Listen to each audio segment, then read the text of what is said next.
Comme à notre grande habitude, eh bien, nous allons nous interroger encore ce lundi matin. Cameroun, délestage intempestif et né au cœur d'un coup d'État scientifique. Telle est notre interrogation du jour.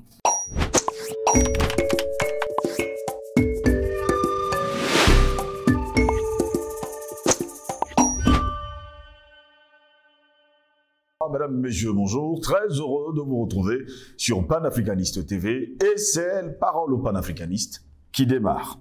Depuis plusieurs années, des mois déjà, les délestages sont récurrents dans tout le pays.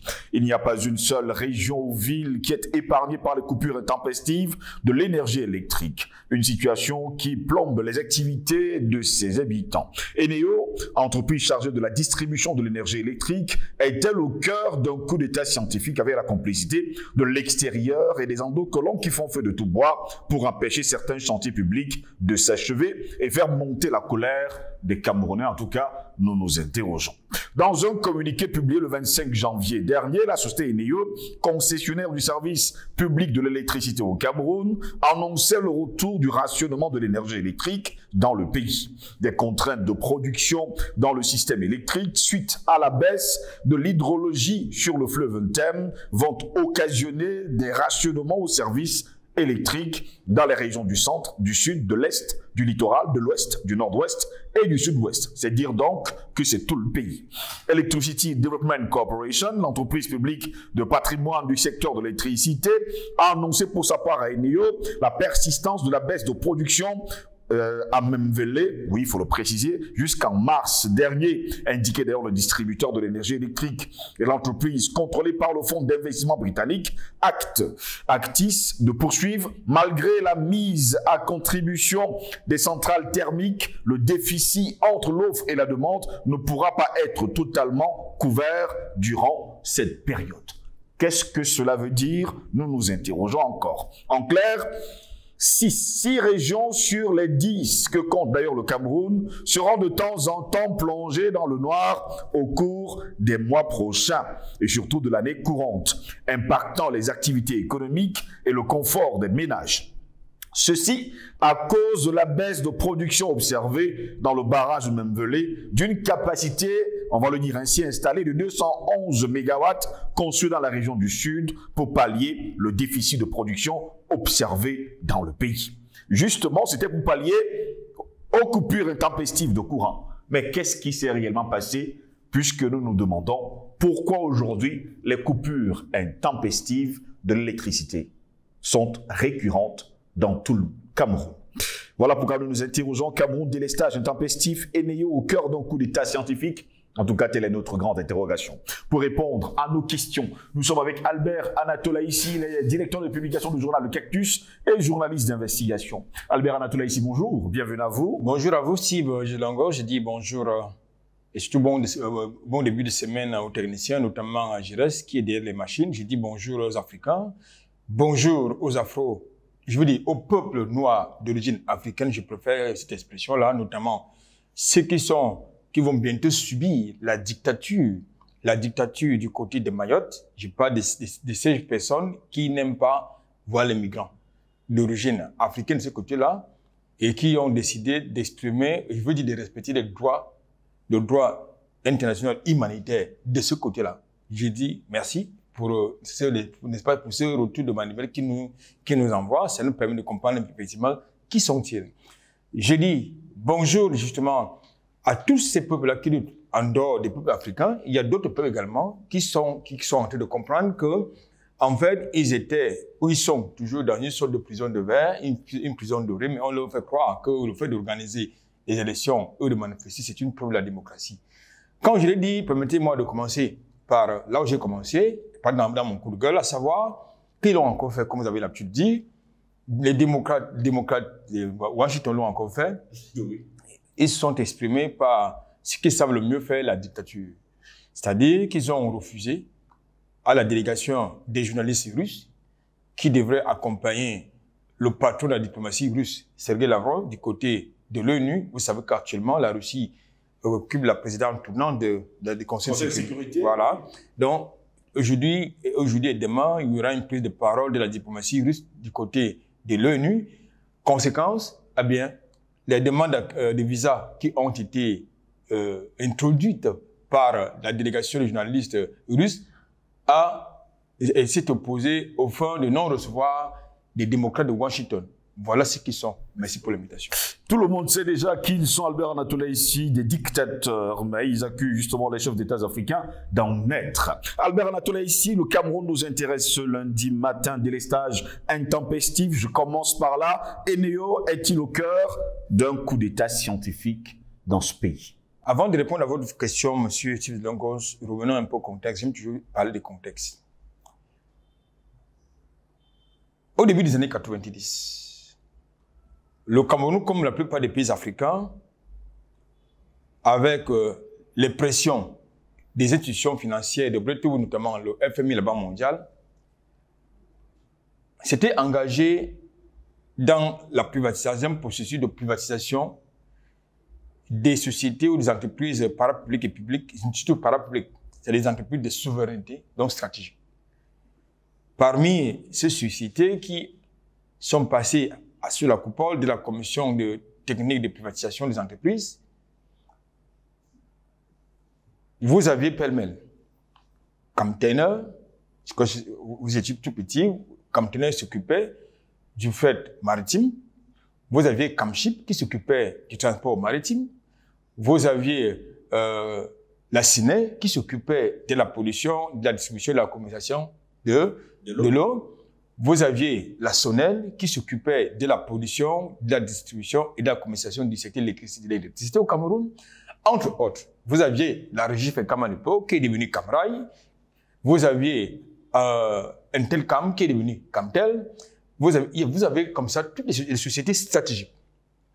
Le motif de ce hold-up du FMI, c'était quoi? C'est le prétexte. En tout cas, c'était quoi? C'est qu'il fallait décharger l'État de son implication dans certaines entreprises au profit du secteur privé. Oui. Paradoxalement, ce secteur privé ne concernait que les multinationales, je veux dire, initialement choisies, sélectionnées et de préférence françaises. C'est dans ce contexte, donc, des privatisations intervenues au début des années 90 que notre SONEL devient donc, changer donc d'enseigne pour devenir d'abord ASONEL. Nous avons connu, n'est-ce pas, les galères que cette entreprise qui avait été reprise par des brigands d'origine américaine nous a donné comme résultat. Je voudrais, dans la foulée, vous faire comprendre que, entre autres arguments, il était question d'améliorer la qualité des services de ces sociétés. Je ne sais pas si la qualité des services, je veux dire les services offerts au peuple ou que vous attendez de Eneo vous satisfait. Après donc, ASONEL qui est parti, qui a été racheté par AS Corporation, qui était qui était la maison mère, qui était justement en crise, arrive donc le nouveau que vous appelez Eneo, dont la maison mère s'appelle Actis, dont la maison mère est également en crise, c'est-à-dire pratiquement en quasi-faillite. Vous voyez donc que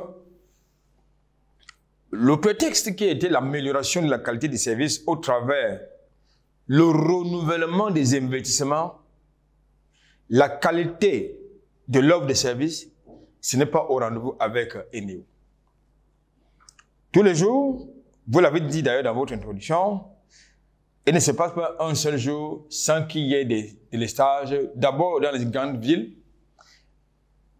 À l'intérieur du pays, vous avez des villages qui font des mois sans électricité. Moi, j'en connais. Dans mon village, vous avez... ça fait des mois que vous n'avez pas d'électricité. Moi, ça fait des années. Pourtant, j'ai un compteur. Vous avez pourtant un barrage pas très loin de chez vous. Barrage de Son-Lolo, si vous voulez, Massouk. Voilà donc où nous en sommes. Oui.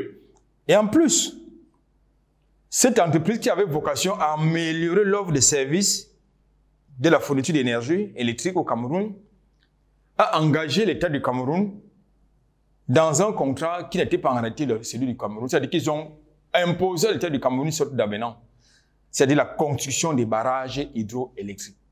Nous en avons au moins 4 qui ont été construits, Membele, Lompanga, Yambiza, entre autres.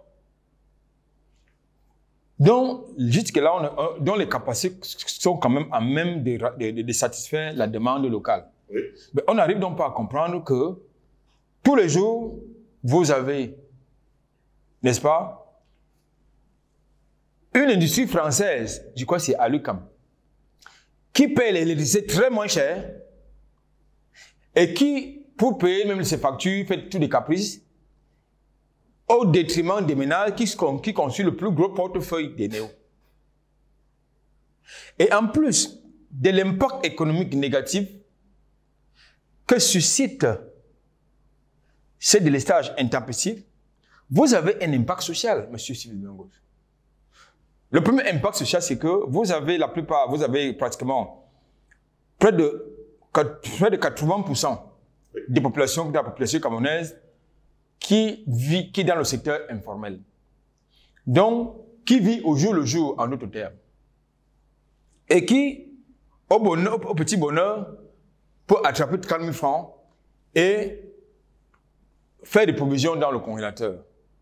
Maintenant, donc, après avoir fait ces provisions, Eneo vous impose 3-4 jours de délestage. Donc, toutes les réserves de provisions que vous avez constituées, c'est dans l'eau. Et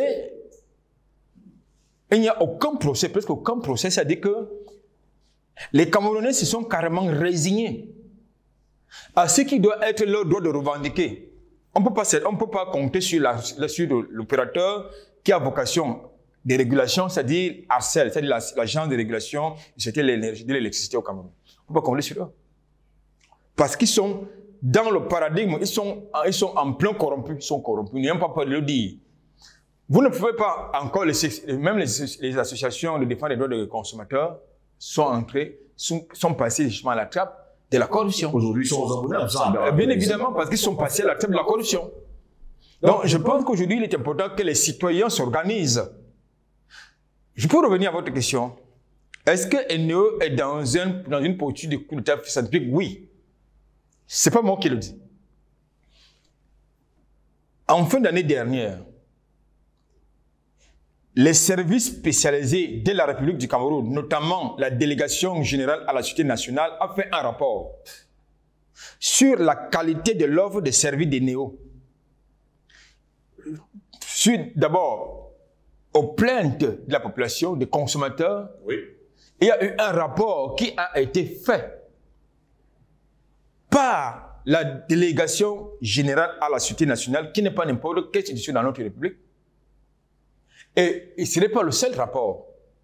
Et il s'est donc trouvé comme conclusion, je pense que d'ailleurs, le directeur général et le directeur général adjoint de cette structure, je parle de la société Eneo, qui a vocation à distribuer et à commercialiser, parce que le secteur transport relève de la compétence d'une autre structure que l'État a créée il y a un peu plus de 2 ans. C'est notre elle, c'est-à-dire la Société nationale de transport de l'énergie, de l'électricité, vous dites. Donc, ça veut donc dire quoi? Ça veut dire que, au niveau de la distribution et de la commercialisation, c'est-à-dire l'électricité que vous recevez chez vous, c'est Eneo qui en est responsable. C'est Eneo, parce que Eneo tend à vouloir se dédouaner de quoi? De ce que ce n'est pas elle qui s'occupe de la distribution, de la production et non même du transport. Elle ne s'occupe d'un pan de la gestion de l'énergie électrique au Cameroun. Non. C'est Eneo qui vous voit devant votre pôle. Et c'est Eneo qui vous dépose vos factures. C'est Eneo qui vient vous installer le compteur. Donc c'est Eneo qui répond. N'est-ce pas? Même si Eneo est co-responsable de la situation de violation unilatérale de contrat. Il s'agit d'un contrat entre Eneo et vous et nous. Oui. C'est-à-dire que cette entreprise, le seul contrat qu'elle respecte cette entreprise, c'est de venir vous couper. Pour ceux qui sont encore, n'est-ce pas, dans cette option-là. Parce que désormais, ils ont mis en plus, ils ont mis à côté cette option, ce qu'ils appellent les prépayés. Là encore, il a une grosse arnaque. Une grosse arnaque. Une très grosse arnaque. Et en plus, les surfacturations, il faut le dire, parce que dans le rapport qui a été élaboré par les services spécialisés que j'ai convoqués tout à l'heure et qui a été envoyé à la présidence de la République, qui a un membre au conseil d'administration de Eneo, la question de la surfacturation, il figure. C'est-à-dire qu'une grosse arnaque. Est-ce que vous connaissez la politique ou les critères tarifaires des NEO? Non, c'est pas public. Du tout. Donc, je pense que NEO est par conséquent dans un complot de coup d'état scientifique. Combien de fois nous sommes sur le plateau, on a été délestés. Plusieurs fois. C'est-à-dire, en plein tournage, allez savoir ce qui se passe. Voilà, en plein tournage, nous sommes délestés. Et en plus, il y a des conséquences. C'est-à-dire, ça impacte le délestage ou bien les subventions détruisent nos appareils. Oui. Nos appareils, les appareils, et ils ne sont responsables de rien. Quand bien même vous avez le courage de porter plainte contre ces individus, leur structure, pour ces faits très aggravants, ils font pression sur vous et ils utilisent les avocatiers pour vous faire pression, à défaut de vous corrompre, ou alors ils ont toujours raison. Ce qui n'hésitent jamais chez eux.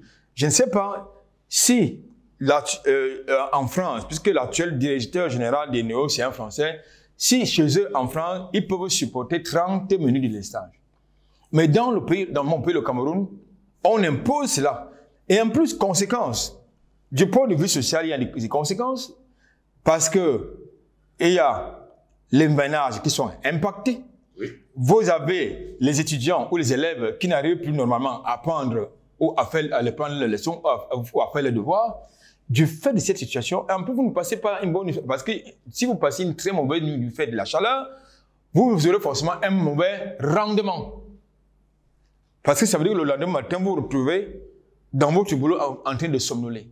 Exact. Et vous ne pouvez pas avoir, parce que ça aura également un impact sur votre santé. Ça, c'est l'impact social. L'impact économique, désastreux. Dans le cadre, j'étais hier, quand je préparais cette émission, j'ai discuté hier avec un cadre qui travaille au port autonome de Douala, que plusieurs mois, et vous avez, quand on dit le port autonome de Douala, c'est l'un des plus grands ports au niveau du golfe de Guinée et du Cameroun, le plus grand port du Cameroun. C'est la porte d'entrée de sortie. Là-dedans, vous avez les chambres froides. Parce qu'il faut quand même vous dire que vous avez des aliments qui ont besoin d'être bien conservés, notamment les poissons et bien tout ça. Vous avez donc, on impose donc à cette structure qui est le port autonome de Douala, le poumon économique du Cameroun, n'est-ce pas, des délestages qui impactent l'activité économique de ce côté-là. C'est-à-dire les opérateurs des secteurs, notamment de l'importation, des produits frais, sont impactés. Ça veut donc dire que ces gars, ils n'ont rien à foutre. Ça veut dire qu'ils sont en train d'amener, ils veulent que les Camerounais descendent dans la rue. Et quand les Camerounais vont descendre dans la rue, comme ça fut le cas avec AS Corporation, ASNL, que vont-ils faire? Ils vont prendre leur mallette, prendre le premier avion et repartir. Et en plus, je vous dis comment vous faire comprendre que NEO collecte pas moins de 2 milliards par jour. Je dis bien pas moins de 2 milliards par jour. Cet argent va où? Où est-ce qu'il va cet argent? Tous les jours, vous avez des transformateurs de seconde main qui pètent. Parce que c'est, oui, il faut le dire, qui explose. Parce que ils ont choisi le moins cher. Et c'est l'État du Cameroun qui paie la facture. Est-ce que vous connaissez le contrat de concession? Est-ce que vous connaissez le contenu du contrat de concession des NEO? Est-ce que vous connaissez combien NEO reverse à l'État du Cameroun en guise de redevance de concession? Pas moins de 3 milliards, monsieur. C'est moins de 3 milliards, s'il vous plaît. Par an? Par an. Moins de 3 milliards. Quand la même imposture qu'avec le contrat de concession de Camrail. Vous savez combien Camrail reverse à l'État du Cameroun au terme de redevance de concession? 2 milliards 500 millions, monsieur. J'ai le contrat de concession de Camrail. Celui de NEO, je l'ai lu en diagonale parce qu'on n'a pas voulu que j'en fasse copie. Et vous avez donc au sein du conseil d'administration de ce machin-là des Camerounais qui n'ont pas vocation à défendre les intérêts du peuple camerounais du Cameroun, mais qui sont des complots parce qu'ils vivent des dividendes, ils vivent de la corruption, il faut le dire. Pourquoi est-ce qu'on veut embarquer les Camerounais uniquement dans le secteur de l'énergie hydroélectrique? Il y a une alternative. Le Cameroun, c'est un pays chaud. C'est un pays, c'est une région, c'était un pays qui est situé dans une région tropicale. Pourquoi est-ce que le gouvernement freine des quatre fers par rapport aux alternatives relatives à la production de l'énergie solaire? Il y a bien des personnes qui sont porteuses d'un projet de production d'énergie solaire. Pourquoi le gouvernement impose au Cameroun le monopole d'Eneo, qui soit dit en passant, c'est une structure défaillante. Eneo est défaillante.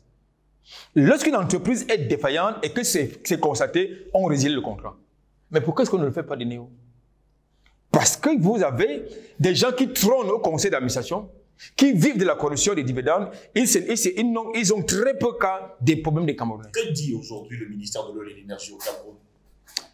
Le ministère de l'eau, le ministre, si vous voulez, le ministre de l'eau et de l'énergie, je voudrais vous dire la vérité. Il se bat comme un beau diable, mais il est seul dans son affaire. Il fait partie du conseil d'administration d'Eneo, mais il n'est qu'un exécutant. Ce n'est pas mon ami, mais nous voyons ce qu'il essaie de faire. C'est-à-dire le ministre Gaston Elundu Essomba se bat quand même, ce n'est qu'un exécutant. La preuve, quand il fait pression sur EDC, que vous avez évoqué tout à l'heure, sur Sonatrel ou Eneo, on le met en minorité. Oui, oui. On le met en quasi-minorité, oui, oui. Je voudrais vous faire comparer qu'actuellement, entre le directeur de EDC, le directeur d'Eneo, c'est pas l'amour parfait avec l'actuel ministre de l'eau et de l'énergie. Albert Latola ici, le délégué général à la sécurité nationale, Martin Barganguélé, dans son note signée le 29 novembre 2022, précisait qu'il craignait que ces manquements de Eneo n'aboutissent à un soulèvement populaire s'ils ne sont pas résolus. Mais c'est ça le projet. C'est pour ça que votre thème est révélateur de ce fameux cours de test scientifique, c'est-à-dire qu'il est question de pousser les Camerounais dans la rue. Un peu comme en 2008 avec l'histoire n'est-ce pas, des manifestations contre la famine. Des marches contre la famine en 2008.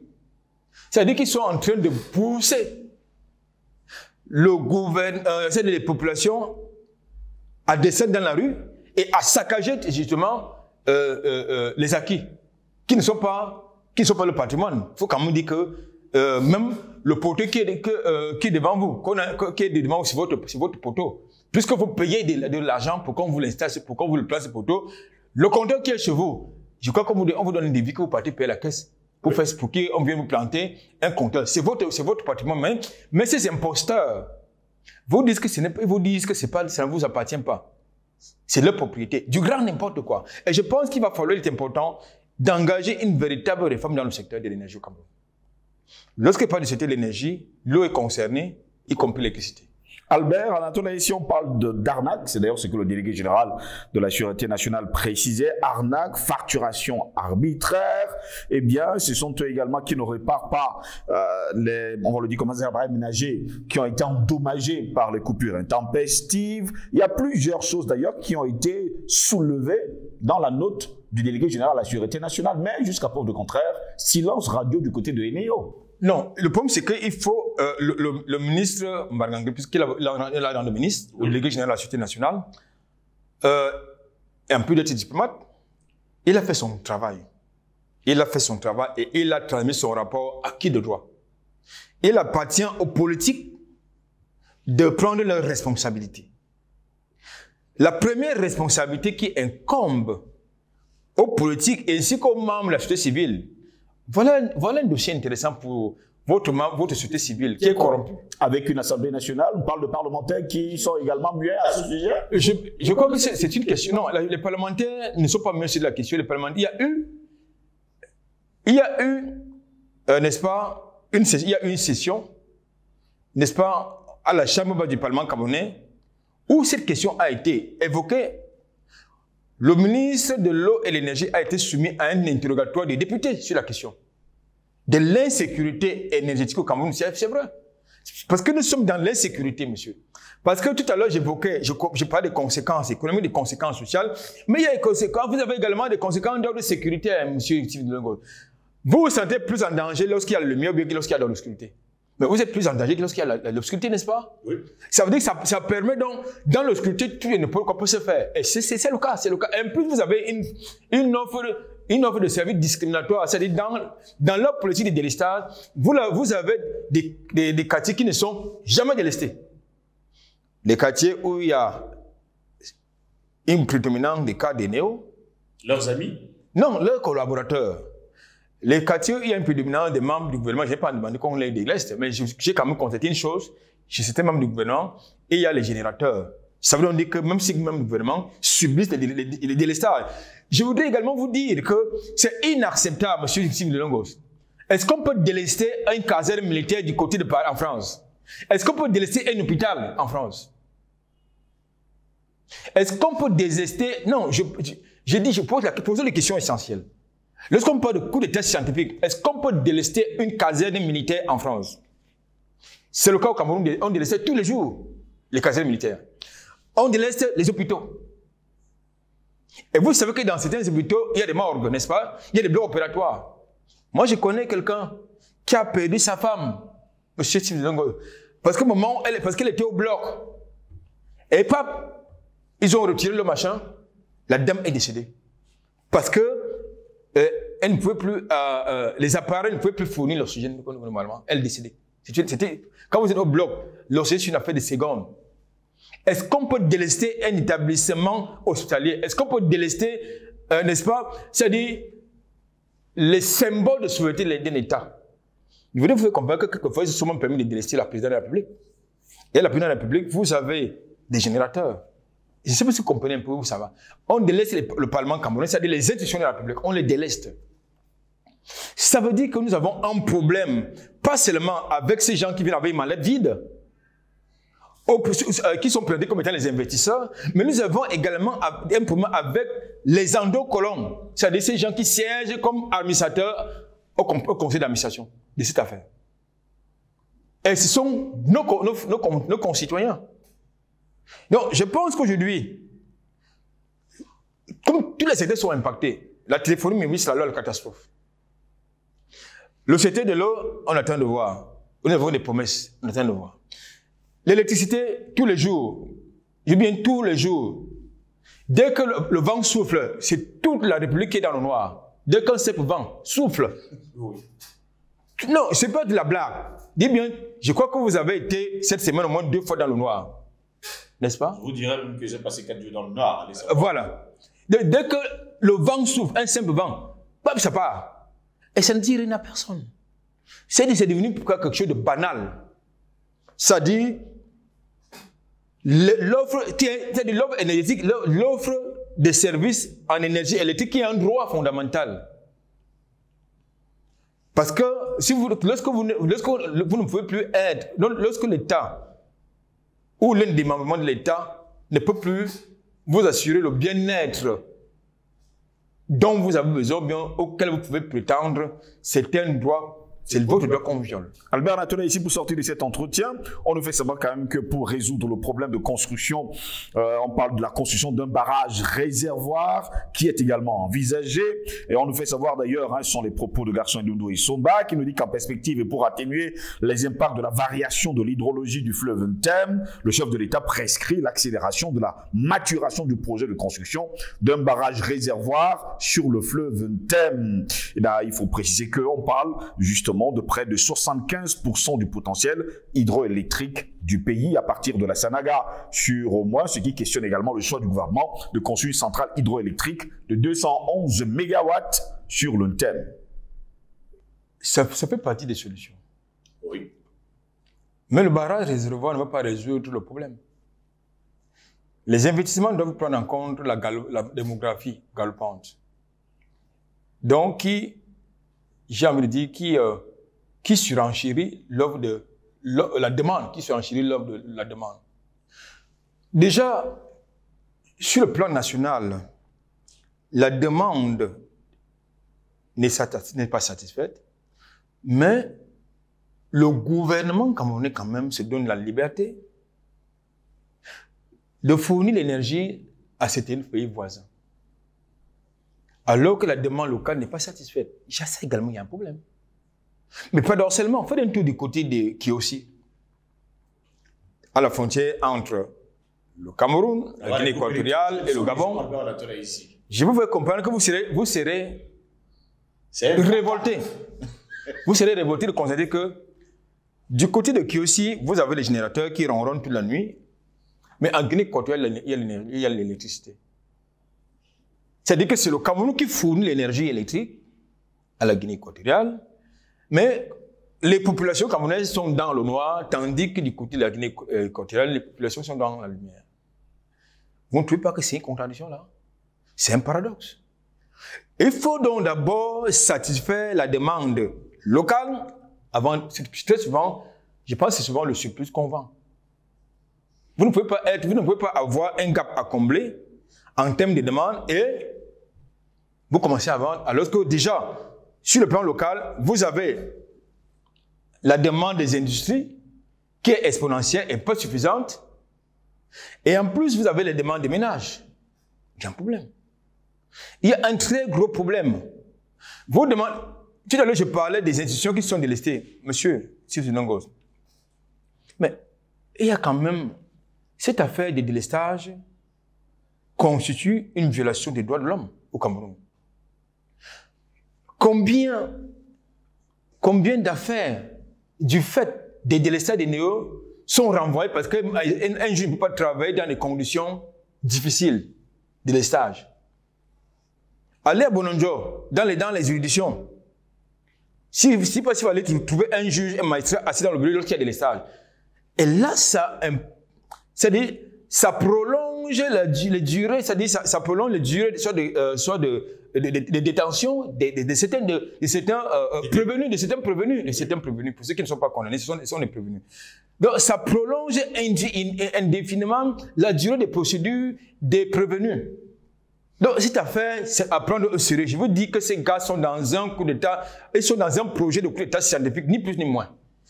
La cellule de communication de nous va vouloir nous enfumer, c'est leur droit le plus absolu de nous enfumer, de nous dire faire comprendre que l'eau est rouge quand nous on voit que c'est noir. Mais les faits sont là. Les faits, c'est que il y a une rupture, une violation unilatérale du contrat, parce que nous sommes liés par un contrat.